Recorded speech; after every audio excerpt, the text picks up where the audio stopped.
buenos días, buenas tardes, los que están aquí en casa, el Señor les bendiga, el Señor siga teniendo piedad y misericordia de ustedes, los que nos ven por internet, buenos días, buenas tardes, buenas noches, el Señor también siga teniendo piedad y misericordia de tu vida. Y bueno, tenemos Singularitate, de verdad, lo acabo de terminar de leer y creo que lo voy a empezar otra vez, porque está muy interesante. A veces nos preguntamos cómo inició el universo, ¿no? ¿Cómo fue esa creación de Dios? Aquí viene la historia del universo, como, no como viene, ¿verdad? Sino más o menos, siempre lo digo, tenemos una idea vaga, la humanidad, de cómo fue la creación del universo, pero te va a ayudar de verdad en gran manera. Lo tenemos aquí. Vamos a pedir también libros, acuérdense, estamos en un pedido. Los que quieran libros pueden anotarse con Anita, mi sobrina, ella es la que los está anotando para los libros que quieran, porque entre más libros pidamos, el pedido sale más económico, baja el costo del libro. Entonces, bueno, si lo quieres por Amazon también lo puedes venir aquí, lo puedes pedir por Amazon y te va a llegar muy fácilmente. Dios te bendiga y que la palabra sea de grande bendición para tu vida. Gloria a Dios, hermanos, gloria a Dios. Vamos a abrir nuestras Biblias en Proverbios 13, 22. Dice la Escritura: el bueno dejará herederos a los hijos de sus hijos, pero la riqueza del pecador está guardada para el justo. La riqueza del pecador está guardada para el justo. Vamos a orar. Señor, te damos gracias por este día, por las bendiciones que recibimos de tu mano. Abre la boca de tu siervo, el corazón de mis hermanos, para que hables a sus vidas la palabra de revelación del día de hoy. En el nombre de Cristo Jesús. Amén, amén. Dice la Escritura: la riqueza del pecador está guardada para el justo. Gloria a Dios, hermanos. Básicamente, bueno, cuando hablo de diezmos, siempre fundamento mis prédicas en los sermones de Benny Hinn. Benny Hinn tiene una capacidad innata de ver siempre las cosas económicas o la prosperidad económica en la Biblia y aplicarla de manera teológica.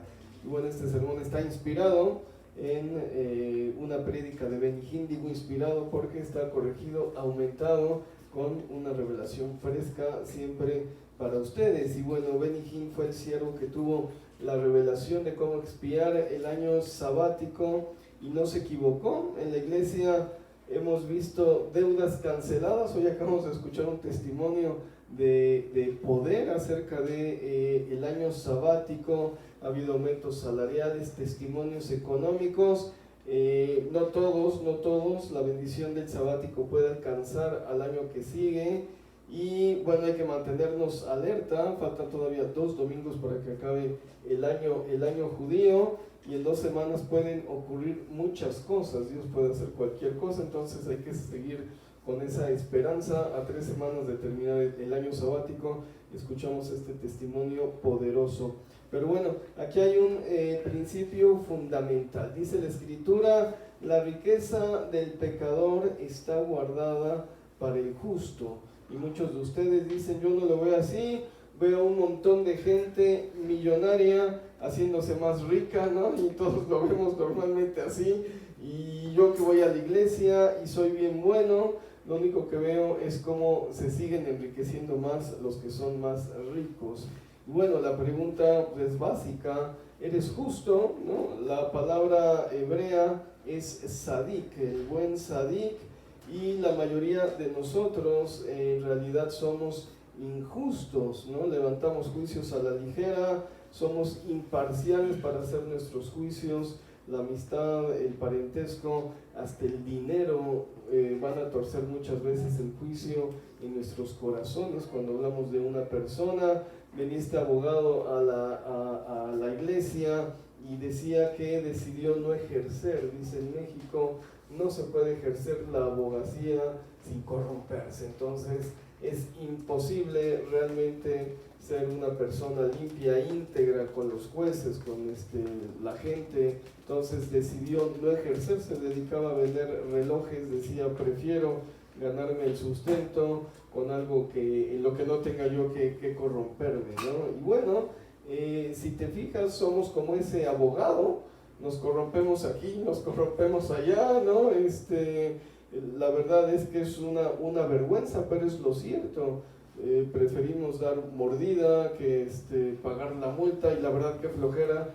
Si tú me das a escoger entre darle 500 pesos a un policía o ir al corralón, donde me van a sacar lo cuádruple, ¿no? Y además me van a pedir un montón de papeles si quiero hacer las cosas legales. Tenemos el testimonio de Javier Hermoso, dijo: voy a hacer la cosa legal, ahora sí no me voy a corromper, y estuvo 6 meses su auto en el corralón por los trámites, la corrupción y todo el rollo. Yo le dije, le hubieras dado 2,000 pesos al juez y hubiera salido tu coche a la siguiente semana, ¿no? Pero bueno, ese es el precio a veces de la justicia. Yo no lo pagaría y lo reconozco, y dice uno, bueno, realmente no somos justos, somos iguales que este abogado, ¿no? Que tenía que corromperse en los juzgados. Romanos 2:13 dice que somos justos cuando cumplimos los mandamientos de la ley. Dice, si guardas los mandamientos de la ley, eres justo delante de Dios. Imagínate 613 mandamientos de la ley. No podemos con 10, ¿no? Con los 10 mandamientos. Siempre acusamos al cristiano de andar codiciando la casa del prójimo, no la mujer del prójimo. Somos cristianos, pero sí el coche, la casa, la piscina, la prosperidad del prójimo.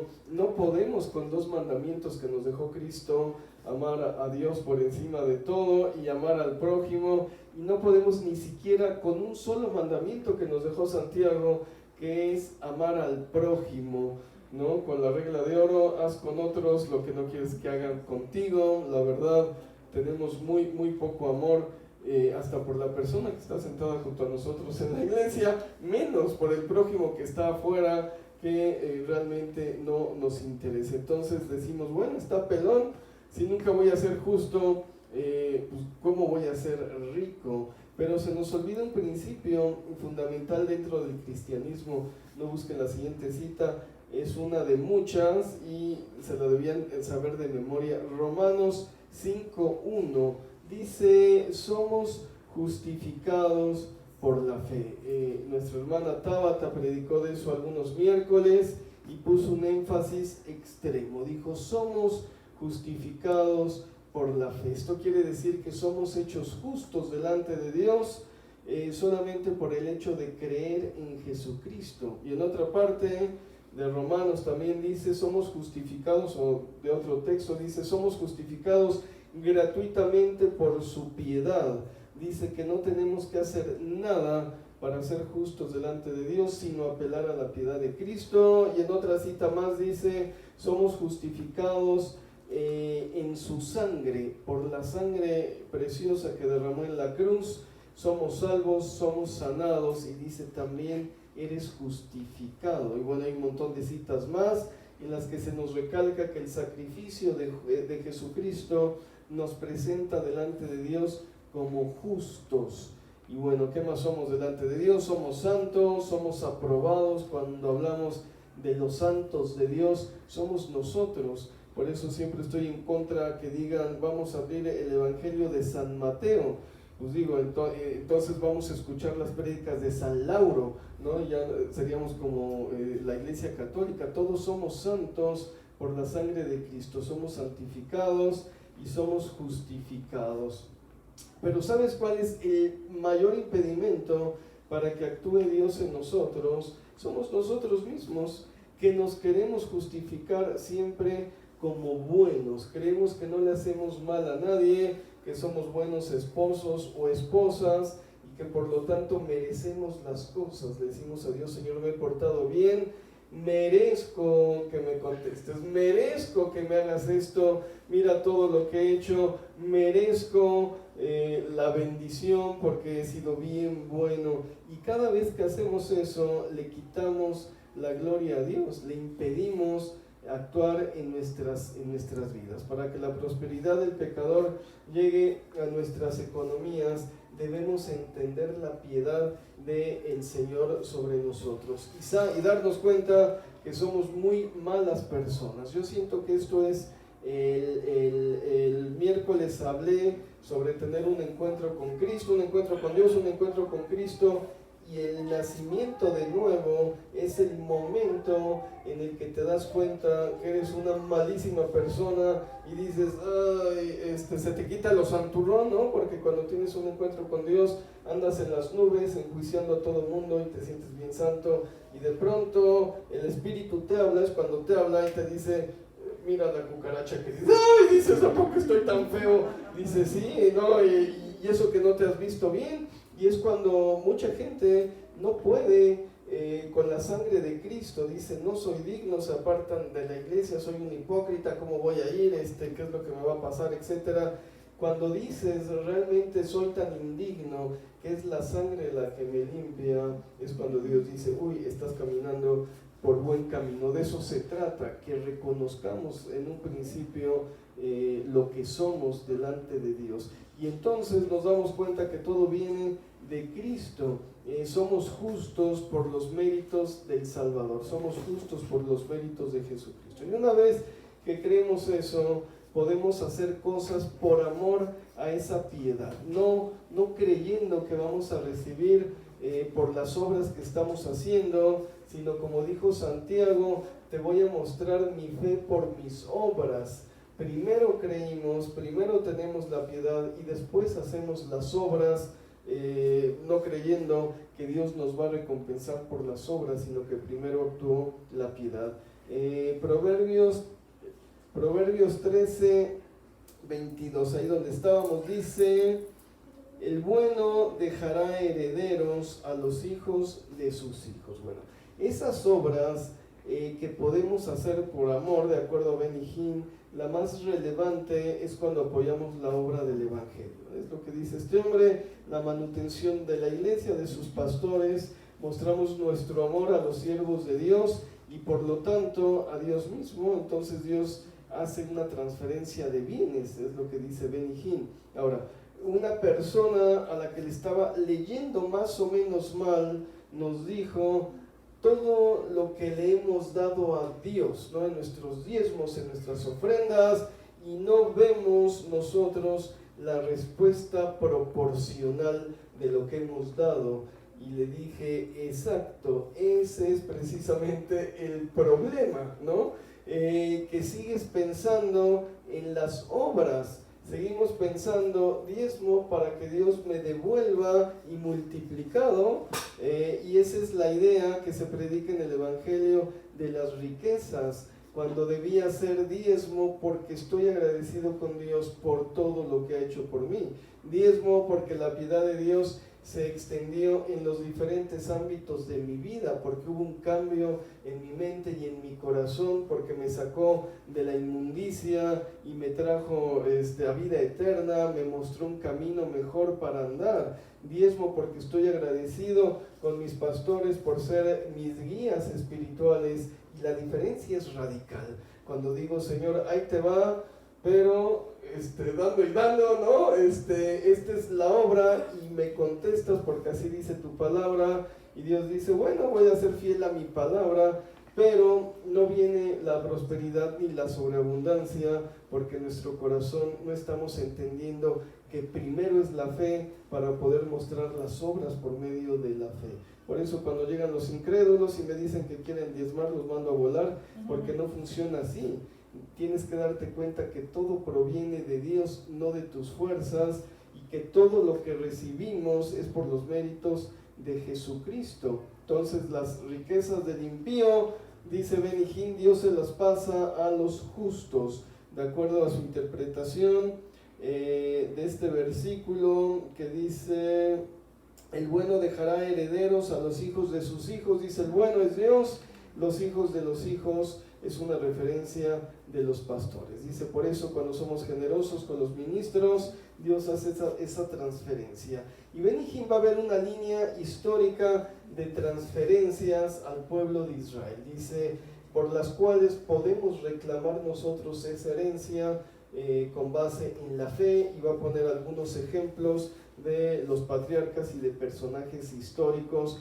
Y la última línea la recibimos de todos modos nosotros, la cuestión es hacerlo por la fe. Vamos a Génesis 12, 10, vamos a ver la primera historia de transferencia milagrosa. Génesis 12:10 dice la escritura: hubo entonces hambre en la tierra y descendió Abraham, todavía no le cambiaba el nombre a Abraham, y descendió Abraham a Egipto para morar allá, porque era grande el hambre en la tierra. Fíjate que cuando Dios hace este milagro, todavía no ha tenido a Abraham el contacto personal con Cristo, con Dios, que le cambió su nombre por Abraham. ¿Sí me explico? El hombre seguía todavía en su vida, pero creía en Dios, ponía altares, oraba, pero no había tenido un encuentro personal. Por eso se nos aparece como Abraham en vez de Abraham. Y viene un hambre, ataca la tierra,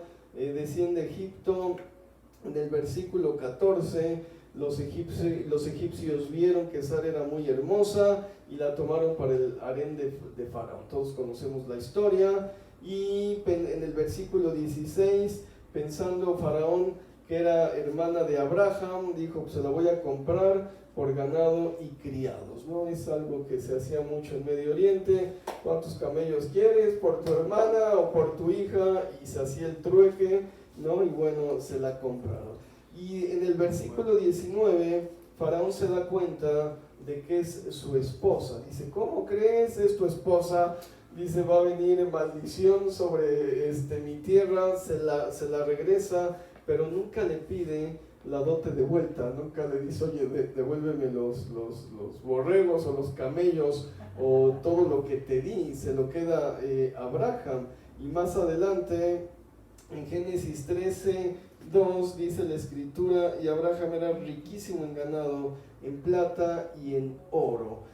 Sube de Egipto Abraham y era riquísimo. Y esto es la primera transferencia de las riquezas de los pecadores hacia los justos hijos de Dios. El primer reclamo histórico que podemos hacer en nuestras oraciones, porque estamos pasando todo el país por un momento de hambre, con una inflación que vemos reflejada en nuestras economías. Nadie nos cuenta cómo está el país, lo estamos viendo, los precios suben. Yo digo: ay, Dios mío, ya subió tanto, no es posible. Si hacía un mes o 2 meses lo compré a las 3/4 partes, el aguacate, toda la canasta básica, y sube, y el gobierno quiere paliar la crisis subvencionando la gasolina.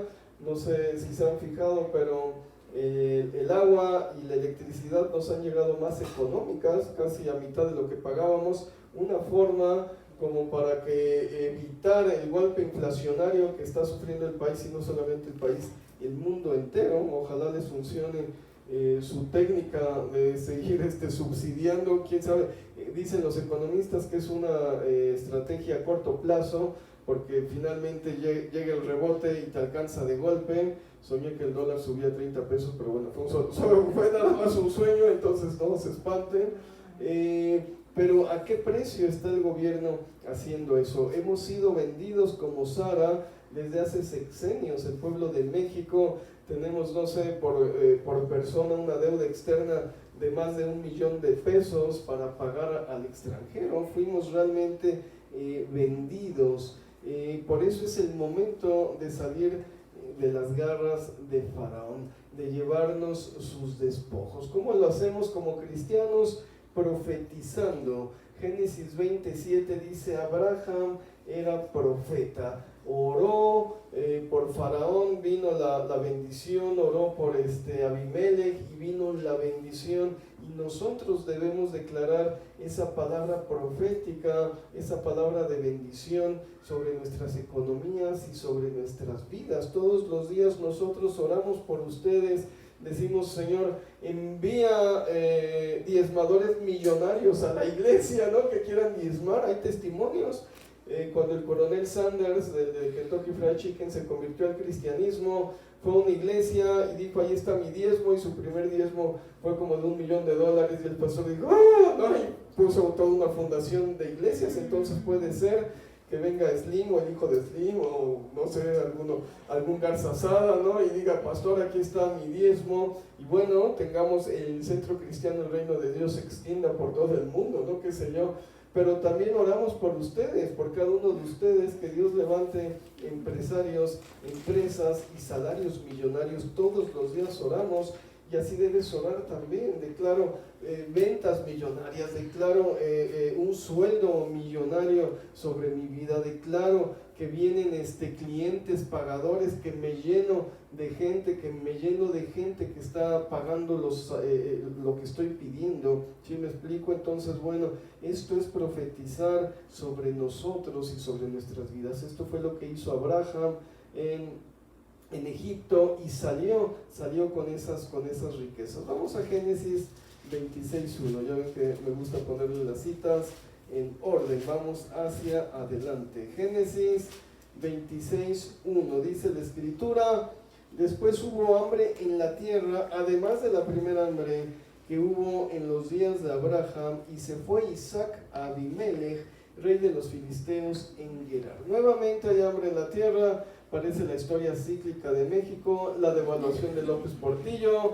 la devaluación de Miguel de la Madrid, la devaluación de Carlos Salinas, ¿no? Yo me acuerdo cuando estaba el dólar a 22 pesos, mis papás se acuerdan cuando estaba a 12 pesos, y luego subía a 150, y de 150 se deslizó a 3,000 pesos en un año. Fue algo tremendo, fue cuando recortaron los ceros, no sé si se acuerdan de los nuevos pesos, o no había nacido todavía, pero bueno, fue algo tremendo. Y le toca a Isaac, el hijo de Abraham, buscar nuevos horizontes, pero ahora con los filisteos.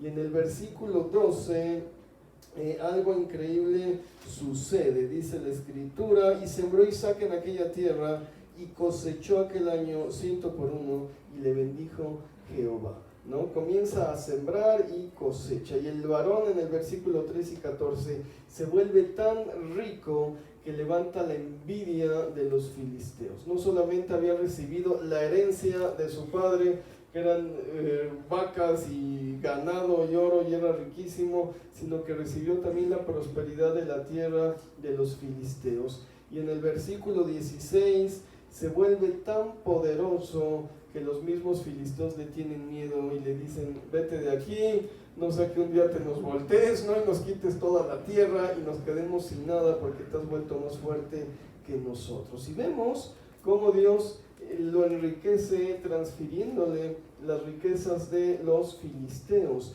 Y bien, otro principio espiritual, que es ponerse a trabajar la tierra. ¿Qué estás esperando? Este chico ganaba increíblemente bien, unas cantidades estratosféricas, y de pronto lo corrieron, ¿no? Digo, la historia de muchas personas, lo corrieron, y a mí me llamó mucho la atención que inmediatamente empezó a levantar su propia empresa. Dijo: no me voy a esperar de aquí a que me llamen, quién sabe cuánto tiempo va a pasar. Dijo: me voy a poner rápido las pilas a trabajar, y empezó a buscar y empezó a levantar su propia empresa rápido, y bueno, está despegando, pero, y digo, todavía no le deja ese sueldo que tenía, ese sueldazo, pero rápido se puso a trabajar la tierra. ¿Sí me explico?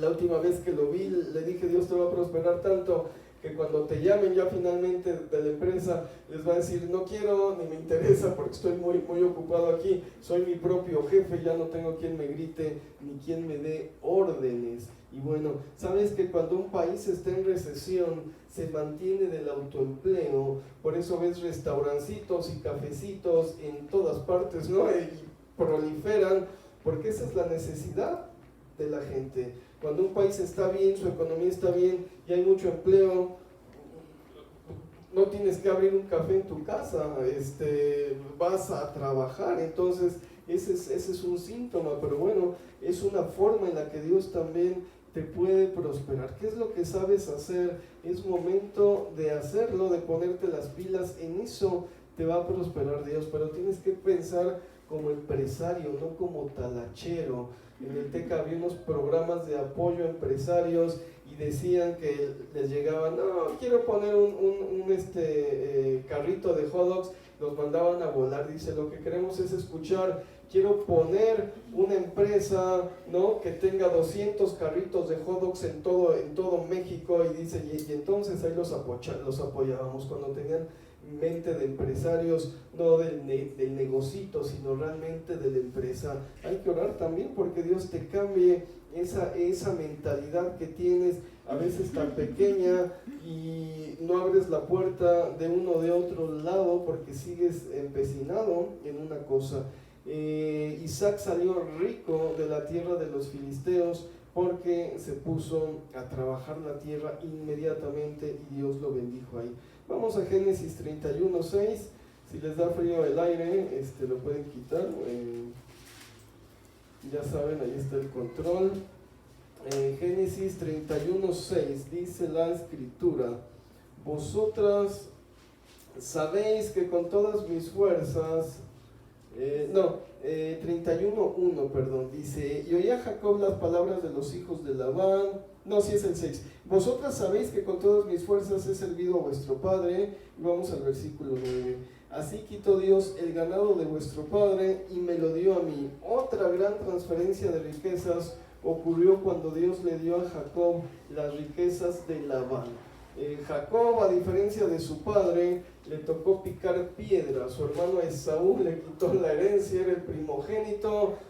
Se la quería dar la mamá, pero el papá dijo: tenemos que seguir la línea, así que le toca a Esaú y vamos a echarlo a Jacob. Lo mandamos a Babilonia ahí con mi familia, y trabajó 14 años por sus esposas y 6 años para hacerse de un bien. Esto es bien importante, hermanos. Debemos entender que el dinero no te va a caer del cielo. Conforme a tu profesión debes trabajar, y en tu trabajo Dios te va a prosperar grandemente, como prediqué hace unas semanas.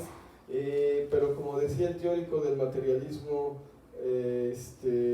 dialéctico Karl Marx, el trabajo crea riquezas. Este chico salió de un CONALEP de técnico, se fue a reparar aviones a Michoacán y luego se convirtió en piloto de aviones y gana bastante bien. Este otro chico estudió para volar aviones, ¿no? Y empezó de aeromozo, no empezó de piloto, empezó de aeromozo y después se convirtió también, ahora es piloto de aviones. Esta otra persona que les conté empezó de cerillo en una aurrera y acabó siendo director de los aurreras de la zona norte. No sé si todavía hay aurreras, ¿no? Quién sabe. Bueno, director de los aurreras de la zona norte, y ganaba también que le pagaba a sus 2 hijas el TEC de Monterrey, o sea que ganaba bastante bien el hombre y tenía una casa bastante buena en Santa Mónica. Entonces, si tú acabas de salir de la carrera, no quieras que te pongan de jefe a chasquear dedos, ¿no? Y ¿qué puesto quieres? El de jefe, ¿no? Y a dar órdenes y a chasquear dedos. Debes hacer una carrera, y debes ir creciendo en la empresa o en lo que sabes hacer. ¿Sí me explico? Eso te va a tardar un poco de tiempo, chicos, chicas, no los quiero decepcionar, pero en esta historia el Señor lo hizo prosperar en Babilonia, lo enriqueció con las riquezas de Labán, pero tuvieron que pasar 20 años. El hombre tuvo mucha dedicación. Cuando le reclama al suegro, dice: me desvelaba en las noches, me caía la helada en las noches por cuidar a tus ovejas, y el sol me quemaba de día, y nunca te robé nada, y allí estuve. Y bueno, después de 20 años, el hombre fue bastante rico. ¡Ay, 20 años, pastor! Tienes 20, o sea, por favor, ¿no? Tienes 30, a los 40 o a los 50 o a los 60 vas a ser rico. Ese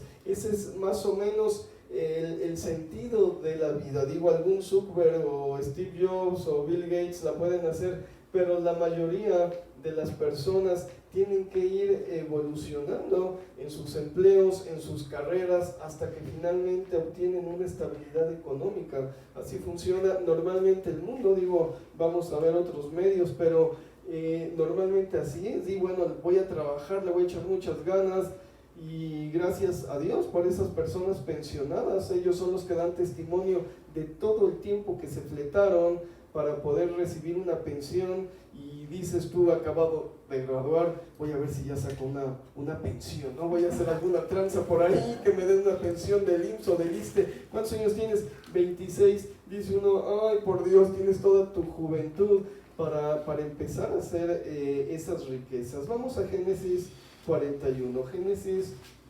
41, les digo que se las puse en orden. Génesis 41, Vamos al versículo 39, Génesis 41, 39.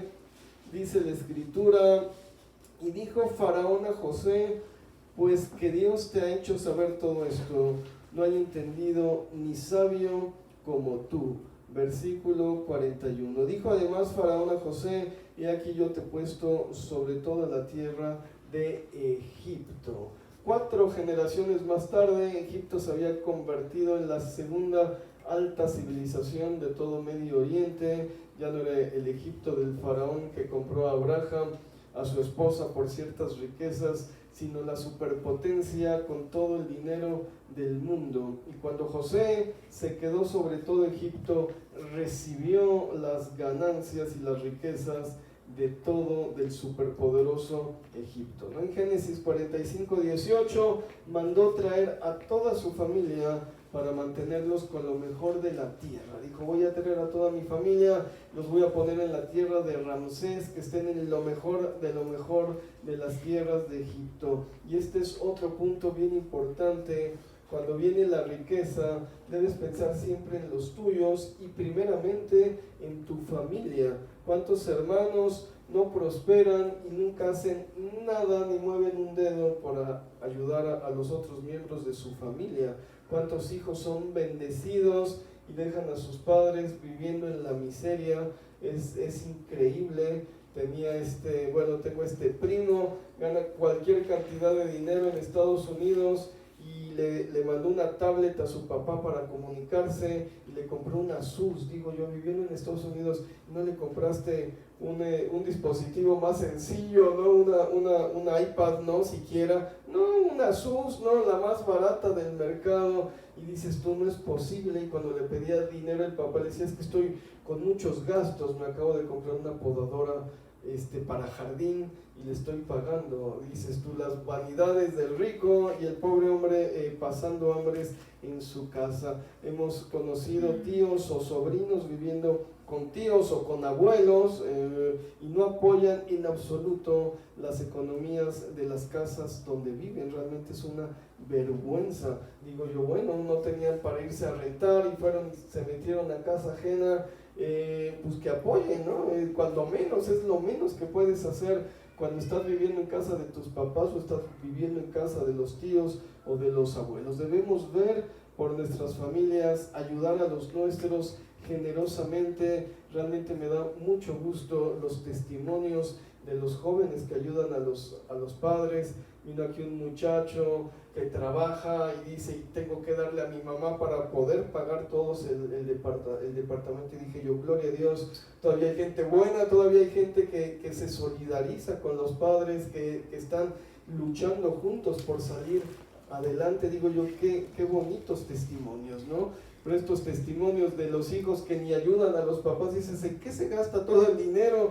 En pinturas, en perfumes, en zapatos, y no dan un quinto a la casa. Digo yo, ¿cómo es posible que siga esta educación realmente del siglo pasado en México, ¿no? En Inglaterra a los 18 les piden la mesada o los echan a rentar, dicen, para que vean que realmente es difícil la vida.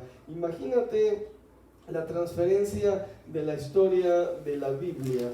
Dios le dio las riquezas de la nación entera. No se te pone de primer ministro en Estados Unidos o en Inglaterra y a ganar en libras o en dólares, y el control de todo el comercio y la economía de Egipto. Y dice José: Dios me puso aquí con el único propósito de bendecir a toda mi familia. Dios sabía lo que iba a pasar y Dios los quería preservar para vida. Dios escogió a José por su corazón.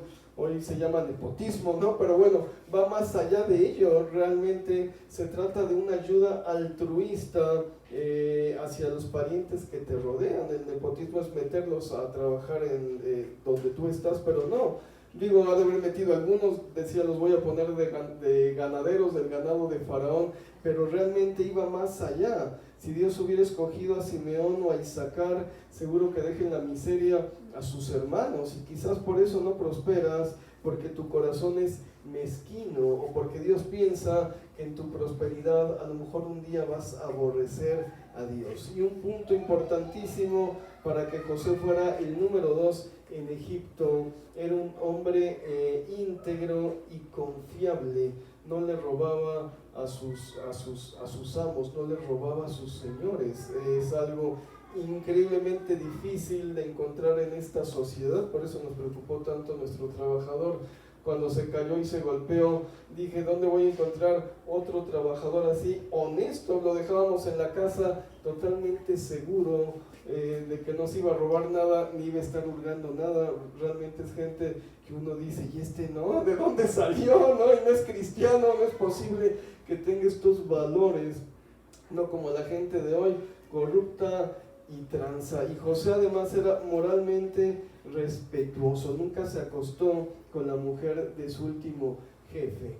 Y estuvo en la cárcel varios años, preso injustamente, y nunca se quejó delante de Dios ni le dijo, Señor, ¿por qué estoy aquí preso? ¿Por qué estoy pasando las de Caín? ¿Por qué estoy en esta jaula? ¿Por qué no puedo salir? ¿Por qué ando como preso en este lugar? Esperó el momento oportuno, siguió confiando en Dios y dijo ahora, y el Señor lo puso, probó su corazón, dijo, estoy esperando a ver cómo es tu corazón, a ver si eres fiel, a ver si eres leal, a ver si eres ratero, a ver si eres corrupto. Estoy esperando para ponerte en un lugar especial. ¿Cómo actuarías tú? ¿Cómo reaccionarías o cómo estás reaccionando a esa prisión espiritual, a ese grillete, ¿no?, que te tiene atado ahí para no desarrollar tus capacidades? Mucha gente viene y se queja y dicen, es que me pusieron en un puesto que no me correspondía, yo puedo hacer más. Pues a lo mejor, pero Dios te tiene ahí a ver cómo estás reaccionando en ese puesto. El que en lo poco es fiel, sobre mucho será puesto, pero Dios tiene que ver qué es lo que haces o cómo actúas, y a veces lo que sale es nuestro corazón tranza y corrupto, ¿no? Cuando estamos en las situaciones difíciles, aflora nuestro verdadero ser y Dios dice, mira, conócete para que te pueda poner en un lugar más alto y puedas estar sobre naciones, o puedas tener realmente un compromiso sobre muchos. A ver si eres apto para ponerte sobre todo Egipto. Vamos a Éxodo 3:21. Dice la escritura, Éxodo 3:21, y Jehová dijo a Moisés, cuando hayas vuelto a Egipto, mira que hagas, no es el 4, ¿verdad? 3:21, déjenme ver, aquí está, era de este lado. Dice, y yo daré a este pueblo gracia en los ojos de los egipcios, para que cuando salgáis no vayáis con las manos vacías, sino que pedirá cada mujer a su vecina y a su huéspeda alhajas de plata, alhajas de oro y vestidos, los cuales pondréis sobre vuestros hijos y vuestras hijas y despojaréis a Egipto. Dios le prometió al pueblo de Israel que iba a despojar a los egipcios y que saldrían con las riquezas de la nación. Y bueno, muchas personas dicen fue un robo. Éxodo 10:25 dice, el Señor exigió una ofrenda expiatoria por los primogénitos que iban a ser sacrificados, y bueno, se los tenía que quitar a fuerza, ¿no?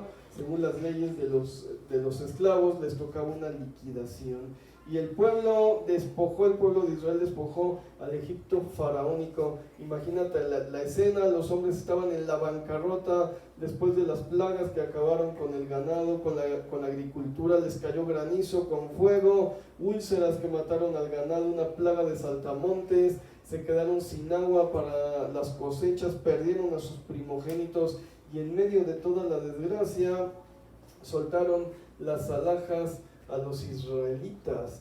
Esto es, no se confundan, hay mucho dinero, ¿no? Aunque el país esté en recesión y hay empresas y hay mucho dinero para repartir para todos, ¿no? Simplemente dicen, ay, la recesión, ¿qué va a pasar? Ahora sí se van a cerrar puertas. No, siempre hay puertas, porque siempre va a haber gente con mucho capital, ¿no? Entonces, bueno, a pesar de que estaba Egipto en la desgracia, seguían siendo ricos, ¿no? Y Dios les quitó esas riquezas. Y bueno, no desvíen el mensaje de la Biblia, no fueron y se robaron algo de Walmart, no dijeron porque los dueños son bien ricos, o voy a hacer un fraude ahí con teléfonos de México, al fin el Slim, no, lo estoy despojando de las riquezas. No, recibieron un dinero que no esperaban, para salir adelante. La Biblia no habla de que hagas un fraude o una tranza, sino de que de alguna forma milagrosa Dios te puede remunerar un dinero, te puedes ganar un sorteo, puede que Hacienda te regrese un dinero que no esperabas, puedes recibir una herencia. Muy ad hoc el testimonio de hoy, ¿no? Y además justo antes de empezar la prédica, que ya mi esposa iba a empezar, dije, no, falta un testimonio, y era un testimonio, no lo escucharon ustedes, de una deuda cancelada de 50,000 pesos, tuvo que pagar nada más 2,000 pesos, digo, es lo que estoy hablando hoy, dije, ay, gracias a Dios, ese testimonio era para la prédica del día de hoy, y son cosas que están pasando a la persona que está sentada junto a ti, no te estoy hablando de alguien de otra iglesia, en Puebla, en Tehuacán, en San Luis Potosí, en Monterrey. La persona de junto le cancelaron una deuda de 50,000 pesos y tuvo que pagar 2,000 pesos. Y esto es no salir con las manos vacías, esto es despojar a los ricos, porque hay muchas riquezas en este país y Dios las está guardando para dártelas, ¿no? Eso es, y así pasa. Bueno, hay otros testimonios. Este chico renunció a esta empresa, había pedido dinero prestado antes a la empresa, ¿no? Y de pronto renunció a los 2 meses, ni siquiera lo corrieron, renunció y dijo, ay, me van a pedir que pague la deuda, lo que debo, porque era una deuda empresarial. Y oré y le dije, mira, esta palabra la declaro sobre tu economía, vas a salir con las riquezas de Egipto. Y le dieron su liquidación y le cancelaron la deuda. O sea que Dios te puede cancelar esas deudas, Dios puede darte un dinero sin que lo esperes, de forma milagrosa. ¿Por qué no oras por eso? Declarando con fe que tus deudas son canceladas, que Dios te hace esta transferencia de manera milagrosa. Hay una transferencia de estas riquezas que hay sobreabundantes, no nada más en México, en todo el mundo, y te las trae a ti. Pasó en esta historia, acaba de pasar en esta iglesia, ¿no? Justo para este sermón, gloria a Dios, ¿verdad? Vamos a Primera de Reyes 10:23, Primera de Reyes 10:23, Primera de Reyes 10, dice la escritura, 9:10, 23, dice, así excedía el rey Salomón a todos los reyes de la tierra en riquezas y en sabiduría. Toda la tierra procuraba ver la cara de Salomón para oír la sabiduría que Dios había puesto en su corazón, y todos le llevaban cada año sus presentes, alhajas de oro y de plata, vestidos, armas, especias aromáticas, caballos y mulos. Bueno, la sexta transferencia bíblica, el gran Dios le dio a Salomón las riquezas de todas las naciones. Fue el hombre más rico del mundo. Por ver su rostro y escuchar su sabiduría, los pueblos lo colmaban de bienes. Dijimos que tienes que trabajar duro, que seas un buen talachero, que tengas una profesión, pero hay otro camino, jóvenes, y es el de los estudios. Los títulos te van a abrir puertas en todas partes. Quizás no sepas cambiar un enchufe de luz, pero si das clases en el TEC con una maestría, puedes llegar a ganar hasta 150,000 pesos mensuales, lo cual es un salario bastante bueno por dar clases. ¿Sí me explico? Y esto te lo hace un título. Se los digo siempre, si no hubiera sabido inglés, no me habría podido ir a Israel becado, no había forma. O sea, hubiera sido el mejor estudiante, con 10, galardonado. No sabes inglés, no hay beca, no hay Israel, no hay teología, no hay puertas. Todo lo que aprendas te va a abrir las puertas. Cuando te digo estudia inglés, es porque va a ser de porvenir para tu vida, no es porque, ay, el pastor ya me quiere poner a hacer algo. O sea, bueno, la mano del Señor estará contigo como estuvo con Salomón y saldrás colmado de bienes. Lo que vio Salomón antes de bendecirlo fue lo que le abrió las puertas de la prosperidad. El hombre no pidió riquezas, no llegó Salomón con Dios y le dijo: Señor, quiero ser el hombre más rico, más poderoso del mundo. Lo que pidió fue sabiduría. Tenía un compromiso con el pueblo, tenía un compromiso con Dios, tenía una responsabilidad y quería saber más. Y esta es la pregunta: ¿para qué estás estudiando? ¿Sabías que muchas personas estudian carreras lucrativas? Dicen: voy a estudiar, no sé, para contador, o voy a estudiar para médico, porque eso sí deja. Entonces estás pensando en el dinero. ¿Sí me explico? Estudias esto para ganar bien, no estudias realmente porque le quieres hacer un bien a la comunidad, o porque quieres crecer como persona, o porque quieres saber más. Quieres estudiar porque le quieres sacar un provecho. Bueno, esos algunos. Otros, como yo, estudiamos sin saber la universidad ni qué queríamos, ¿no? La verdad, dije, ay, ingenierías no, licenciaturas, ¿cuál es la menos peor? Dije, ay, esta es muy amplia, esto estudio, ¿no? Y bueno, me gustó, ¿no? Comunicaciones, pero así que tú dijeras: wow, desde siempre supe que quería estudiar. Lo siento, pero no, yo soy de los que escogí casi de Tin Marín, y me gustó lo que estudiaba. Después dije: ay, me equivoqué de carrera, voy a estudiar antropología, ¿no? Y eso sí era lo mero bueno. Y bueno, teología y antropología se parece mucho.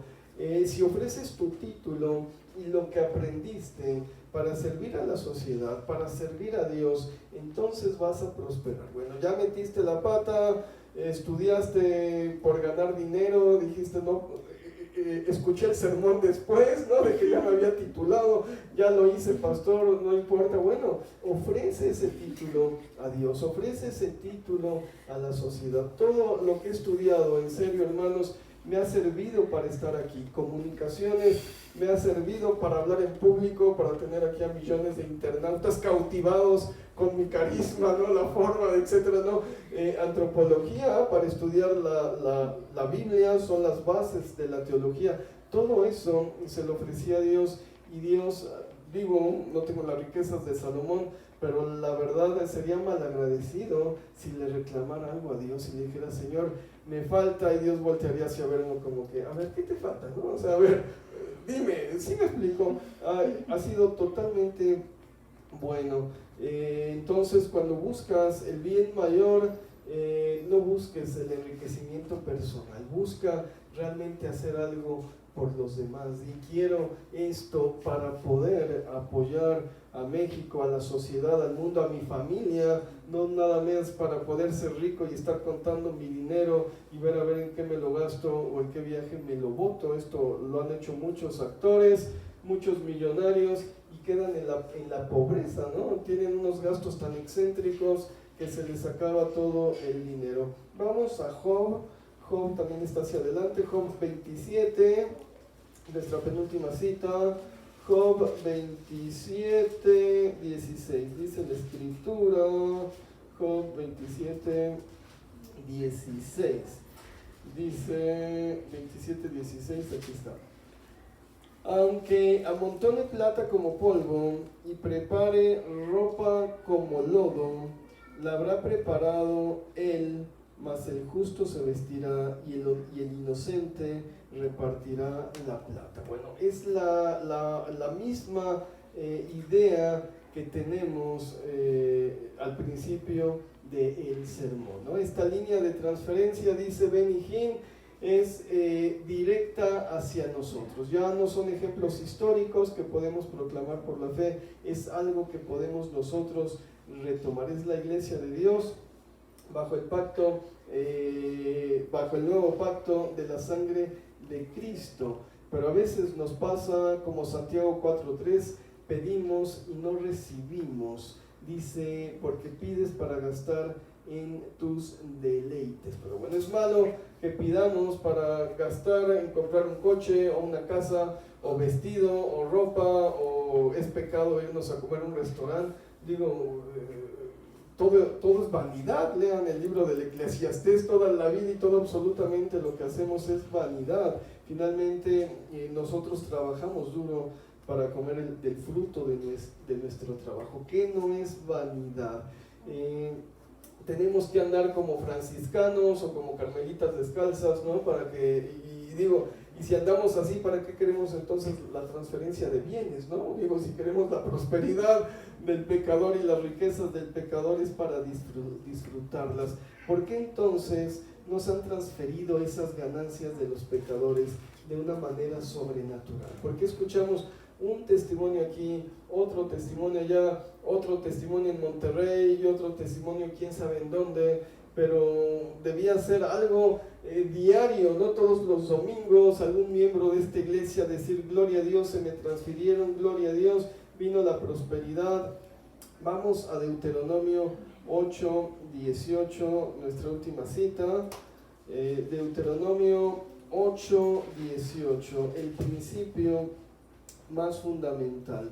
Dice la Escritura: sino acuérdate de Jehová tu Dios, porque Él te da el poder para hacer las riquezas, a fin de confirmar su pacto que juró a tus padres, como en este día. Es el mismo principio que vimos al iniciar este sermón. Si no tomamos a Dios en cuenta en todos los aspectos de nuestra vida, difícilmente prosperaremos. Si no entendemos el primer mandamiento de que Dios es uno y merece nuestro amor y nuestra atención y toda nuestra reverencia, no vamos a prosperar. Si no comprendemos que todo lo que tenemos viene de Dios y viene de su piedad y solo por su piedad, entonces ¿cuándo vamos a recibir el anhelo de nuestros corazones? Si la gloria la estamos recibiendo nosotros. No trabajé duro, estudié duro, soy un gran hombre, soy bien bueno. ¿Y dónde quedó Dios? ¿Dónde quedó su piedad? ¿Dónde quedó su misericordia sobre nosotros? Este capítulo de Deuteronomio enfatiza que Dios bendecirá al pueblo de Israel siempre y cuando el pueblo de Israel no se olvide de Jehová su Dios. Quizás llegaste al cristianismo como muchos, esperando que Dios te sobreabundara en todo lo que hicieras. Finalmente es una promesa bíblica y dice Dios: bueno, ahí está la promesa, pero te falta la justicia, te falta la santidad, te falta el mandato bíblico, y no es lo principal ni lo más importante. La economía debe ser tu corazón realmente puesto hacia Dios. Tu enfoque hacia Dios debe ser lo principal en tu vida. Entender que hay un Dios que está por encima de nosotros, entender que le debemos muchísimo respeto, muchísima reverencia, y que gracias a Él somos lo que somos el día de hoy, que gracias a Él estamos de pie, que gracias a Él respiramos, vivimos, recibimos. Esto debería ser el enfoque principal en nuestras vidas. Y bueno, Dios tiene las riquezas de las naciones preparadas para nosotros. Eso no tiene, sin lugar a dudas, no es un principio. Ya vimos 7 ejemplos de cómo hace Dios estas transferencias de las riquezas de los pecadores, pero necesitamos trabajar la tierra, necesitamos esforzarnos por impactar el mundo que nos rodea, recordando que Dios nos puso allí para ayudar a los nuestros. No sean malagradecidos, hijos, tíos, nietos, sobrinos. Acuérdense de sus familiares. Dios está allí prosperando con una finalidad específica, para apoyar a los otros, para que nosotros tengamos paciencia, para que si vas a estudiar o si le vas a dar a la talacha, digas: bueno, en 20 años no es un camino de la prosperidad, no voy a empezar a contar billetes a la semana o a la semana que viene. Y bueno, tienes deudas, tienes situaciones, también puede haber una prosperidad sobrenatural. Lo acabamos de escuchar hoy con un testimonio no te di así, que haz este testimonio, ¿no? Aquí para que impactes a los demás, ¿no? Le hablé a Erendir antes, ¿no? Y le dije, mira, y lo cuentas de esta forma, ¿no? Para que se vea más sobrenatural. Fue totalmente algo dirigido por el Señor. Hermanos, agradezcamos a Dios, que es el que nos prospera, que es el que nos ayuda, que es el que nos bendice. Reconozcamos su grandeza sobre nosotros y sobre todo que somos justificados por su sangre, por sus méritos, no por lo que hayamos hecho, estudiado o por mucho que nos esforcemos. Y entonces vendrá mayor prosperidad, vendrá mayor abundancia. Entonces Dios hará esa transferencia millonaria de los pecadores, y hay muchos, ¿no? Y hay mucho dinero, y nos lo transferirá a nosotros. El Señor les esté prosperando, el Señor les esté bendiciendo, el Señor esté dando las riquezas de los pecadores en sus economías, en sus familias, en sus vidas, en el nombre de Cristo Jesús. Amén. Amén.